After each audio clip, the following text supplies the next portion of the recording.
হে everyone, good morning সবাইকে। আর আমি অসীম, আর তোমাদের সামনে আজকে একটা ছোট্ট মিনি ব্লগ নিয়ে রেডি হয়েছি। আর এই ব্লগটা বানানোর উদ্দেশ্য হচ্ছে যে আমাদের হিন্দু সমাজ অনেকটাই পিছিয়ে আছে। তো যেই সমাজ পিছিয়ে আছে সেই সমাজগুলোকে এগিয়ে নেওয়ার জন্য আজকে এই ব্লগটা রেডি করা।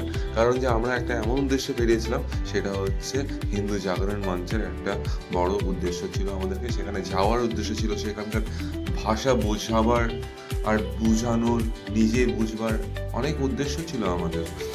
তো আমরা ফাইনালি বেরিয়ে গেছিলাম, আর এর মধ্যে আমরা পৌঁছে গেছিলাম মথুরাপুর প্রপারে। তো সেখানে অনেকজনের সঙ্গে দেখা হয়েছে, তার মধ্যে স্পেশাল গেস্ট হচ্ছে ঝরুদা আমাদের চাঁচল থেকে। তো তার সঙ্গে আলাপ হয়ে গেছিলো, দেখা হয়ে গেছিলো। তো পাশেই এক দাদা আমাদেরকে আবার সেই হিন্দু জাগরণ মঞ্চে নিয়ে যাচ্ছিল।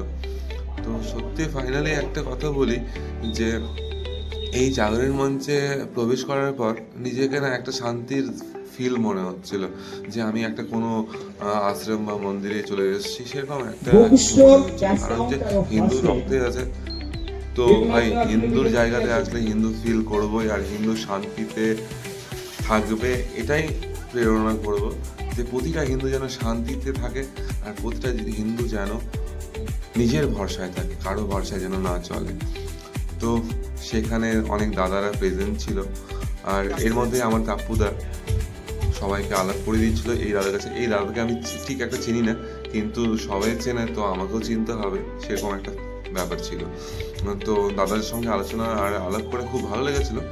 আর তারপরেই প্রোগ্রাম স্টার্টের দিকে, প্রোগ্রাম ওদিকে রেডি হচ্ছিল, আর বসে আমরা কিছুক্ষণ জন্য কিছু আড্ডা গল্প করছিলাম।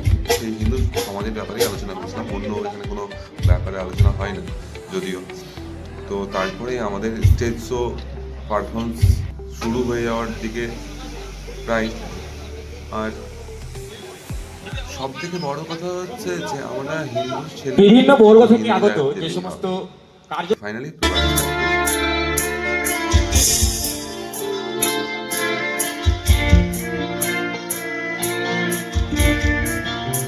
देश का नहीं है, तैमूर इस देश का नहीं है, औरंगजेब इस देश का नहीं है, शाहजहां इस देश का नहीं है, और जिनके ब्लड में गद्दारी है वो हमारा हो नहीं सकता।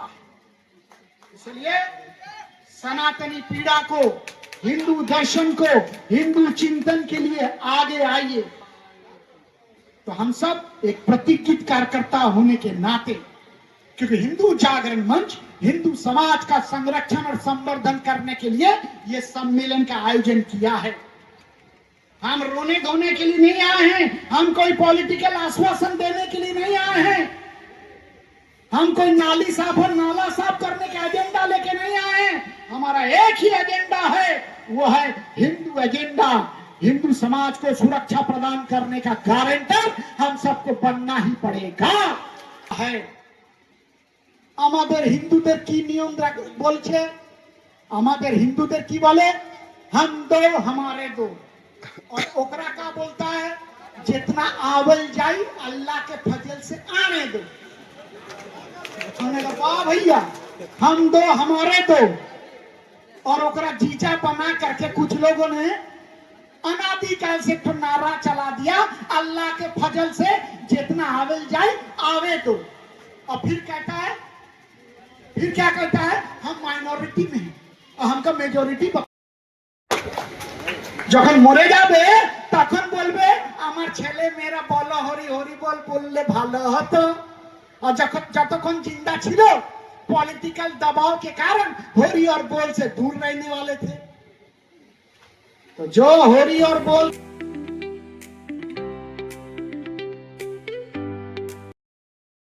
গুলো, দেশ ভাগের বলি হওয়া মানুষগুলো ওই মরিচ ঝাপিতে, ওই দণ্ডকারণ্যে শিয়াল কুকুরের মতো পালিয়ে চলে এসে একটু মাথা গুজেছিল। পরিশ্রুত পানীয় জল আনতে, মিষ্টি জল আনতে যেতে হতো নৌকা করে 5 কিলোমিটার। সেই পানীয় জল আনতে যাওয়ার নৌকাগুলোকে প্রথম ডোবানো হলো নির্বিচারে। হাজার হাজার উদ্বাস্তু পরিবারকে ওই নোনাগাঙের পাকে পুঁতে দেওয়া হলো। তদানীন্তন কালের সুন্দরবন ডেভেলপমেন্ট অথরিটির চেয়ারম্যান ছিলেন প্যারিচরণ মহাপাত্র, তিনি রাইটার্সে এসে রিপোর্ট তলব করলেন যে আপনি রিপোর্ট দিচ্ছেন তদানীন্তনকালের মুখ্যমন্ত্রী সর্বহারার মহান নেতারা, আপনি রিপোর্ট দিচ্ছেন 5,000 ঘর উদ্বাস্তুকে পুনর্বাসন দিয়ে পাঠিয়ে দিয়েছি যথাস্থানে, 5টা লোকও গিয়ে নিরাপদে পৌঁছালো না, তারা গেল কোথায়? সেদিন সৌম্যকান্তি দৃষ্টিতে নরখাদকের চোখের আর চাহনিতে চশমা ফাঁক করে ওই কমরেড বৃদ্ধ বলেছিলেন,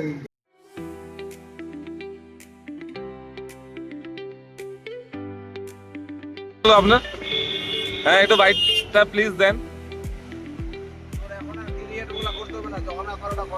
না না না, সত্যি একটা কথা বলতে বিপ্লব আমার দাদু রেগে গেছে খুব, কারণ যে এই গরমের মধ্যে আমরা একটু মার্কেটে চলে গেছিলাম, খোঁজাখুঁজি করছিল, আর তো আমাদের সব কাজ সেরে নেওয়ার পর এখন সবাই রিল্যাক্স করে বাড়ি যাওয়া হচ্ছে।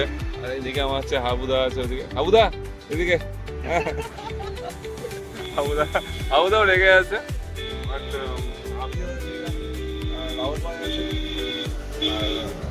আমরা বেরিয়ে পড়লাম নিজের বাড়ির উদ্দেশ্যে।